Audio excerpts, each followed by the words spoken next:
La Asociación Latinoamericana de Educación y Comunicación Popular, ALER, presenta Voces sobre la Mesa. Voces sobre la mesa. Estamos en total desacuerdo ante un modelo de sociedad que tiene como uno de sus principios estructurales la desigualdad y discriminación. Ahorita un niño de 5 años le das un teléfono, pues se queda en el teléfono. O sea, antes los niños aprendían más. Diálogo abierto sobre distintos temas de la realidad latinoamericana, caribeña y mundial. Voces sobre la mesa. Voces sobre la mesa.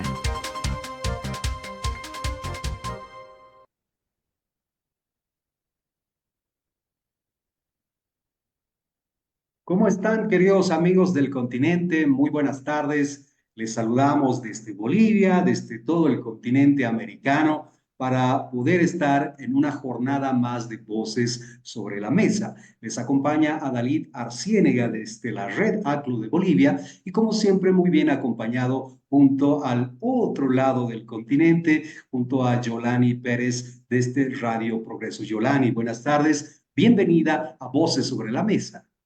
Saludos a Dalid, saludos también a toda esta América Latina y el Caribe, que siempre se conecta a este espacio de Voces sobre la Mesa, un espacio de diálogo abierto, como muy bien dice nuestra presentación, que busca poner el acento en las principales problemáticas que está enfrentando nuestra región, desde ya muy creo yo, consternados con lo que vive Brasil. Adalid, hay que solidarizarnos con el pueblo de Brasil que está sufriendo los embates de la naturaleza, con el tema de las inundaciones y sobre todo en el centro de América, las altas temperaturas que también, por ejemplo, ya están causando pérdida de vidas humanas. Yo creo que es un llamado también de la Madre Tierra, de la Pachamama, a la responsabilidad que tenemos todos y todas.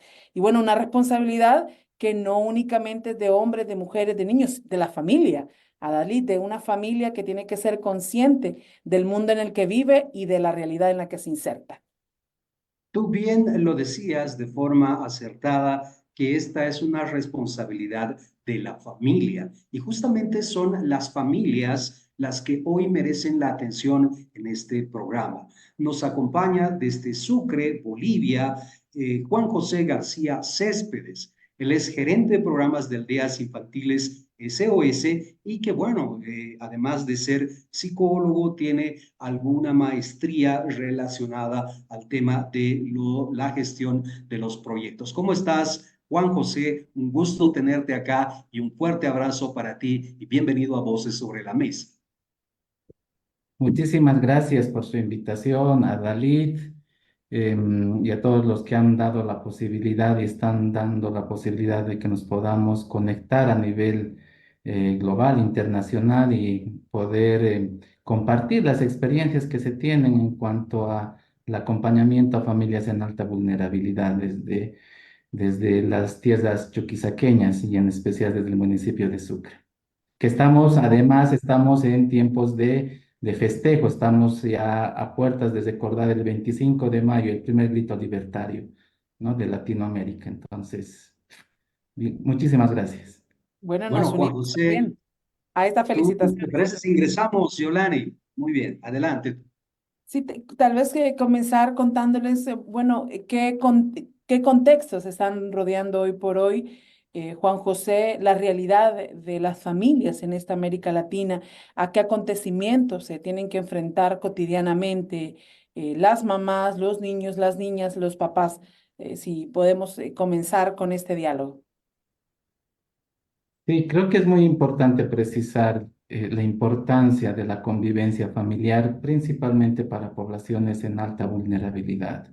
Aldeas Infantiles SOS a nivel global, a nivel internacional, trabaja principalmente con dos grupos metas. Una que es la de la pérdida, trabaja en la atención de la pérdida del cuidado familiar, principalmente en lo que hace al riesgo de la pérdida del cuidado familiar y la restitución del derecho a vivir en familia.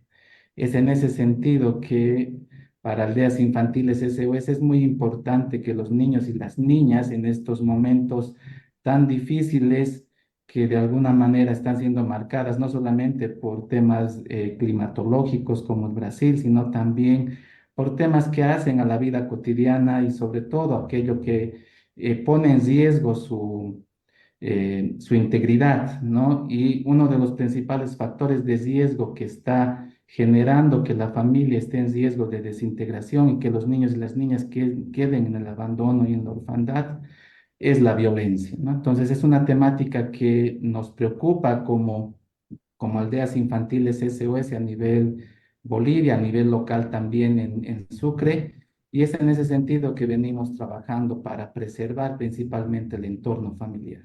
Aprovechando Juan que José, es el 15 de mayo, también hemos celebrado el Día Internacional de las Familias. Juan José, tuve que acudir al diccionario para poder encontrar una definición de lo que antiguamente se enunciaba como familia. Y dice de manera textual, una familia es un grupo de personas unidas por el parentesco. Pero hoy en día esto ha cambiado.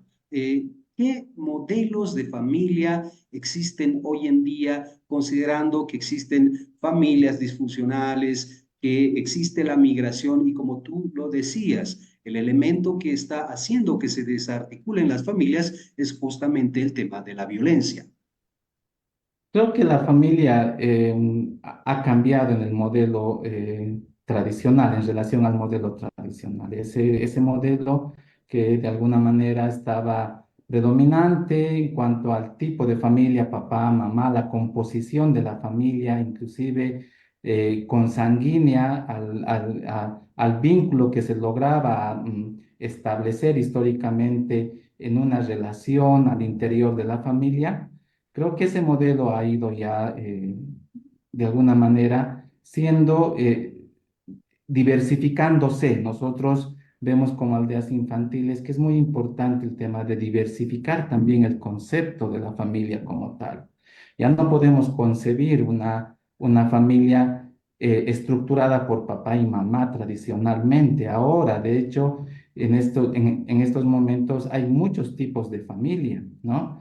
Familias monoparentales compuestas por una mamá, lideradas por una mujer, por una madre, lideradas también por un padre, por un varón, o en último caso lideradas por una hermana mayor, un abuelo, un hermano mayor, etcétera. Entonces, también existen familias que no tienen ningún tipo de relación consanguínea, como aquellas familias que se van constituyendo como familias sustitutas o aquellas familias también que tienen un tipo de relación consanguínea, pero no de manera directa como las familias ampliadas, ¿no? Entonces, creemos que es muy importante pensar no en un solo modelo de familia, sino también en una diversidad de tipos de familia, porque eso va a permitir que los niños y las niñas que se encuentran en alta vulnerabilidad y en alto riesgo social de perder el cuidado de sus familias no vayan hacia la institucionalización, sino que más bien puedan gozar de un entorno familiar que los proteja. Decías que el tema de la violencia es una de las grandes realidades y cotidianidades que enfrenta la familia. ¿Podría ser que esta sociedad, y lo pregunto, no está todavía adaptada a estas muchas formas de hacer familia que hay, que por eso es que se expresa en estos rasgos de violencia, desigualdad, o digamos, si nuestra sociedad como tal está preparada para que las mamás sean jefas de hogar o para entender, por ejemplo, que ahora, producto de la migración, tenga que ser la abuelita, el abuelito quien críe a los hijos y las hijas. O sea, esta sociedad se está adaptando a esos tiempos y a esos cambios de la familia. Creo que todavía hay camino por recorrer, porque el tema de la familia o la violencia tiene muchos factores colaterales multidimensionales que la ocasionan como tal. El excesivo consumo de alcohol, la pobreza, la discriminación, la exclusión, la falta de acceso a servicios sociales, servicios públicos, la falta de acceso al empleo, a un empleo digno, etcétera, genera que los adultos cuidadores desarrollen niveles de estrés. Entonces, esos niveles de estrés psicosocial ocasiona de alguna manera o se constituye en un detonante para que los niños y las niñas puedan vivir en entornos violentos, principalmente los efectos post-COVID, ¿no? Entonces, los efectos post-COVID de la pandemia por la COVID, está generando en este momento un altísimo riesgo de desintegración de las familias, ¿no? Ya se está sintiendo estos efectos en el entendido de que hay, hay escasa estabilidad laboral, precariedad laboral, hay una alta migración del campo a la ciudad, en Sucre principalmente. De hecho, se están empezando a poblar los cinturones periurbanos, entonces las laderas. Creemos que es muy importante trabajar en cuanto a la prevención de la violencia, pero también, sobre todo, aquellos factores estructurales que la ocasionan, ¿no? El consumo de alcohol es una de esas que es muy predominante, la falta de acceso a servicios sociales y la falta de acceso también a un empleo que mínimamente pueda cubrir las necesidades básicas de una familia. Eso está ocasionando de alguna manera a que los niños y las niñas se encuentren en una situación en alta vulnerabilidad de perder un entorno familiar. Ante eso, creo que es muy importante que como sociedad nos orientemos a preservar un entorno y un vínculo afectivo protector en un entorno seguro de los niños y las niñas. Ahí hay una diferenciación. Al considerar a la familia como un entorno seguro, afectivo y protector, estamos contemplando no solamente una relación vincular, si se quiere, consanguíneo directo padre-madre o padres e hijos, ¿no? Sino que un entorno afectivo y protector también se puede dar en una modalidad de tipo familiar que no es necesariamente la de origen, ¿no? Entonces, Juan José, creo que Juan eso José, nos da la posibilidad de pensar de manera diversa también el entorno familiar. Sí, querido David. sí, tú describías de manera muy acertada lo que hoy en día se conoce como las familias monoparentales. Para dar otro ejemplo, a ello le vamos a denominar como una especie de aquellas familias ensambladas en las que la pareja llega ya con hijos de otro matrimonio o de otra relación Así. en la cual Ujú. tuvieron la oportunidad de procrear o también hay aquellas familias que son como una especie de vagón en la cual solamente se ven el fin de semana o una vez al mes porque el papá o la mamá tuvo que migrar por el trabajo a una provincia o a una sociedad. Pero y esta reflexión me lleva a preguntarte, con esta descripción, ¿cuáles crees tú que son las expectativas de las nuevas generaciones sobre la familia? Es decir, ¿cómo estarían ellos proyectando el concepto de familia para las futuras generaciones?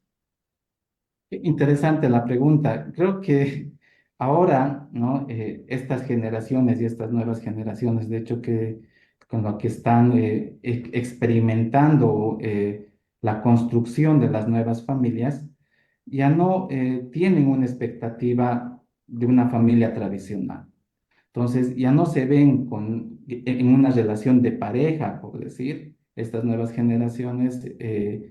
En una relación de pareja a largo plazo, ¿no? Sino que más bien o sino en una estabilidad familiar también a largo plazo, sino que van priorizando aspectos más de desarrollo individual. Pero también hay que diferenciar esto, querido Adalid, en cuanto a segmentos y estratos sociales, ¿no? Aquellos sectores que sí tienen acceso a servicios sociales públicos, tienen acceso a la cultura y la educación, de alguna manera tienen una expectativa distinta, ¿no? Al ser familia y al construir familia. Las, las poblaciones migrantes, las poblaciones en alta vulnerabilidad, ¿no? La perspectiva de familia está definida por muchos factores, ¿no? Como les decía, desde la educación, ¿no? y no solamente la educación pedagógica, escolarizada, tradicional, sino también tiene que ver con la educación sexual, reproductiva, ¿no? El tema de pensar y tener un proyecto de vida familiar. Creo que eso es muy importante, ¿no? Entonces, en las dimensiones y en los segmentos con los que trabajamos, creo que es muy importante diferenciar estos ámbitos y estas proyecciones también que tienen estas distintas poblaciones. No nos olvidemos que municipios como el de Sucre y otros que estamos en el sur del país, tenemos una fuerte afluencia de poblaciones rurales a las ciudades, ¿no? Y ellos vienen con sus imaginarios y sus representaciones también de ser familia y se van atravesando con distintos factores que hacen mismo a a las ciudades, ¿no? A la modernidad. Entonces, creo que es muy importante hacer esa diferenciación. Si bien podemos pensar que las nuevas generaciones no se ven constituidas como familias a largo plazo o familias numerosas, las poblaciones en alta vulnerabilidad creo que tienen su particularidad y son ellas las que de alguna manera, por distintos dimensiones sociales principalmente, tienden a reproducir tipos de familia que vienen desde sus propias raíces sociales y culturales. Bueno, estamos esta tarde en el programa Voces sobre la Mesa profundizando sobre las familias y bueno, nos encontramos junto a José García y me ha quedado algo resonando. Son verdaderamente en América Latina y el Caribe, son familias diversas y cambiantes, ¿verdad? Son familias que van cambiando de acuerdo a esas realidades y a esos contextos que vivimos. Los estados en esta región, ¿cuál es su respuesta frente a las principales necesidades que están teniendo las familias latinoamericanas y caribeñas? Creo que esa es una pregunta muy interesante, ¿no? Si realmente existen políticas públicas de atención a las familias en general, ¿no? ¿Para qué? Para evitar su desintegración y promover su desarrollo integral. Creemos que este es un tema pendiente para los gobiernos locales, los gobiernos subnacionales y nacionales por el alto índice que existe de riesgo a la pérdida o a la desintegración familiar. Miren, en Bolivia, de acuerdo a la Universidad Católica Boliviana y a su último estudio denominado Cada niño niña cuenta, la problemática de la pérdida del cuidado familiar son alrededor de 900.000 niños y niñas, ¿no? Que están en riesgo de perder el cuidado familiar. Entonces, es un alto índice. Podríamos pensar de la cantidad total de niños y niñas, 900.000, no es poco, pero creo que el impacto de la pérdida del cuidado familiar en la vida de los niños y las niñas la tenemos que dimensionar y tenemos que ver que si ellos pierden o si los niños y las niñas pierden el cuidado de sus familias, los efectos son múltiples, ¿no? Sobre todo en lo que hace a la inversión social y a la inversión pública. Creo que es muy importante poner en agenda a nivel internacional la importancia del fortalecimiento familiar y la prevención, ¿no? La prevención de la desintegración familiar y el abandono infantil. Creemos que eso es muy importante para poder preservar el entorno familiar, ¿no? Para que los niños y las niñas puedan crecer protegidos, puedan crecer también atendidos en una familia y no así puedan ser, si se quiere, llevados a tipos de residenciales de atención o si no, optar por otras modalidades de tipo familiar. José, En Sucre es muy interesante, con esto termino, en Sucre es muy interesante, alrededor de 87.000 niños y niñas se encuentran en riesgo de perder el cuidado familiar, ¿no? Entonces es un alto índice de riesgo de pérdida del cuidado familiar. Sí, querido Dalit. sin lugar a dudas, el porcentaje que tú das de Sucre es muy alto. Y bueno, si hacemos una comparación, estaríamos hablando casi del 25 por ciento de la población de Sucre que estaría justamente en riesgo de quedarse sin familia si hablamos de niños y de niñas o adolescentes.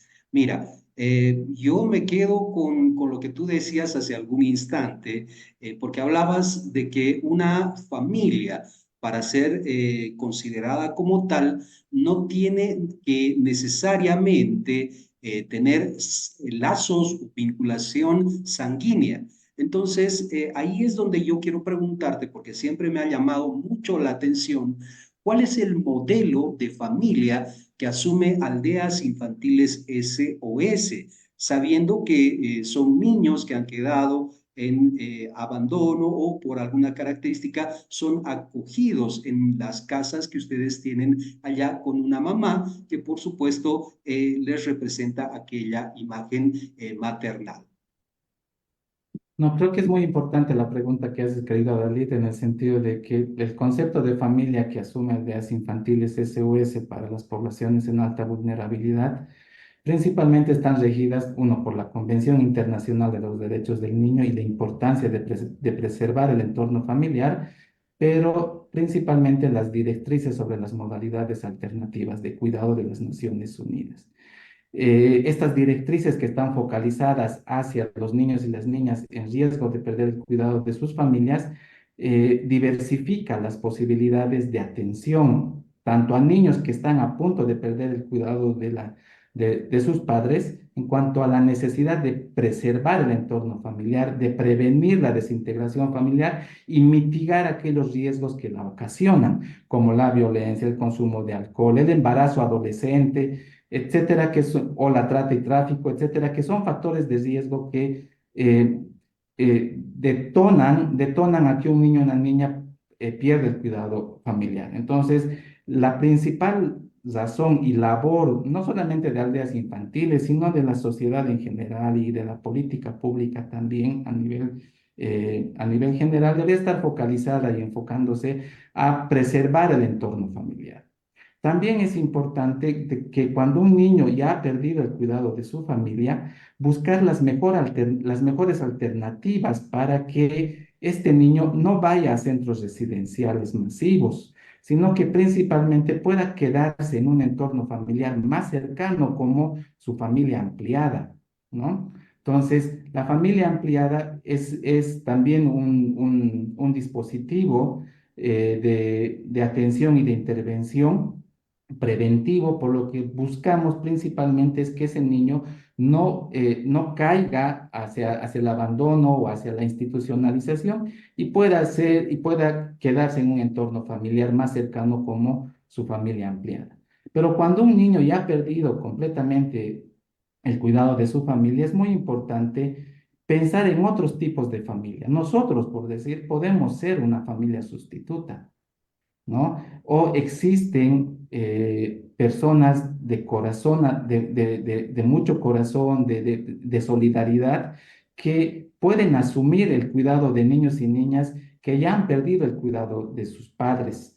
Entonces, es asegurar que un niño que no cuenta con el cuidado de sus padres pueda gozar de un entorno familiar. Y para eso están las familias comunitarias, por decir, que está compuesto principalmente por padrinos culturales, etcétera, etcétera, ¿no? Que también es muy arraigado en entornos sociales y culturales muy particulares como los nuestros, pero también las familias sustitutas, ¿no? Las familias sustitutas para aquellos niños que lo requieran.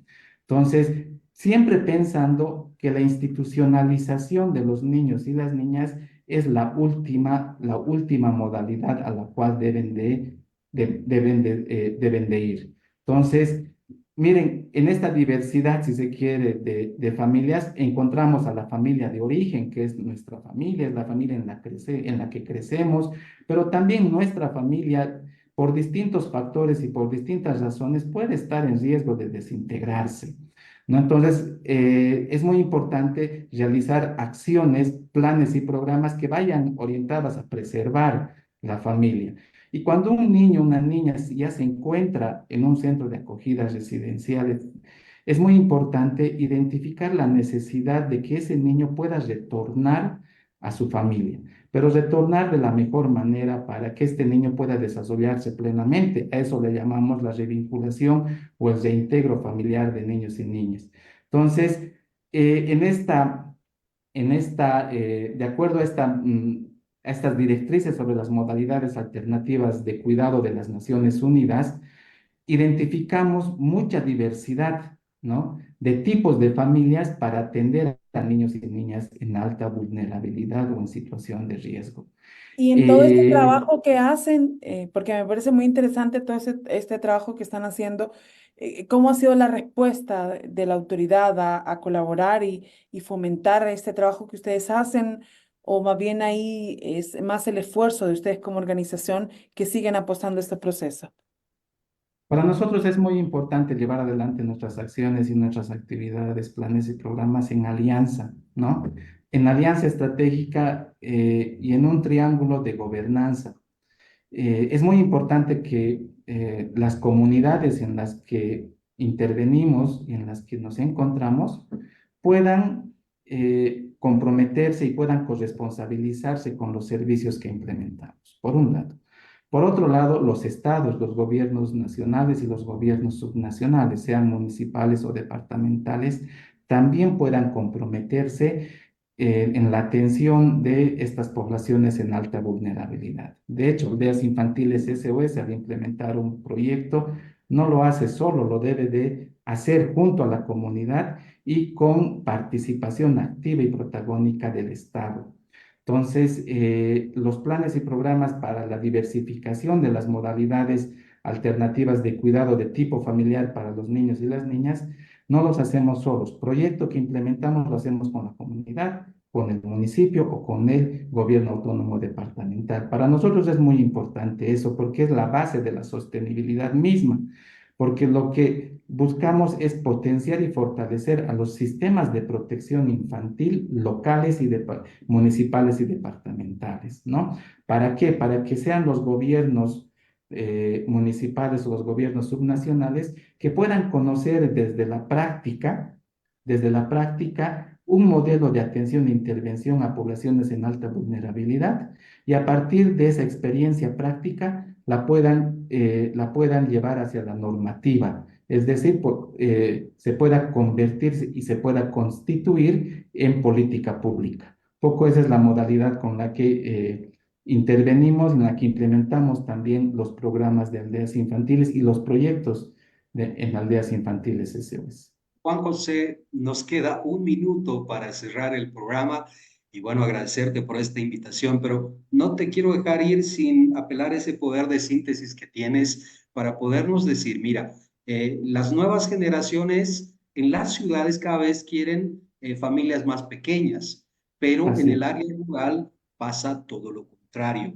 ¿Por qué se presenta esta situación? ¿Qué panorama describes tú en relación a esta consulta?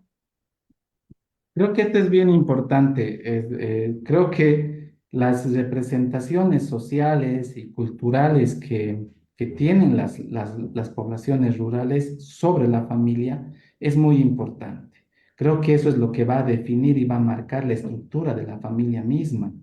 Entonces, para ellos es muy importante el tema de constituir familias numerosas, pero de alguna manera también por las situaciones en las que van constituyendo las relaciones de parentesco, las relaciones afectivas, que están marcadas y están atravesadas por prácticas sociales y culturales, las ponen en riesgo. Es como una paradoja más o menos, ¿no? Porque son representaciones y prácticas sociales y culturales marcadas y basadas en lo que es los estereotipos de género, ¿no? Hay una fuerte influencia de una tendencia machista, ¿no? También el tema de naturalización de la violencia y el consumo de alcohol. Entonces, al tener esas prácticas sociales y culturales, este tipo de familias que de alguna manera se van constituyendo como numerosas, también tienen factores de riesgo que debemos de mitigar para que no se desintegren. Creo que eso es muy importante. Además, de factores estructurales como la discriminación y la falta de empleo en las ciudades. Bueno, agradecerte, Juan José García, que nos hayas atendido, psicólogo, también gerente de programas de Aldeas Infantiles SOS. El tema de la familia siempre va a ser necesario continuar actualizando, sabiendo acompañar, y ese es el compromiso, Adalid, que vamos a tener desde este espacio de ALER.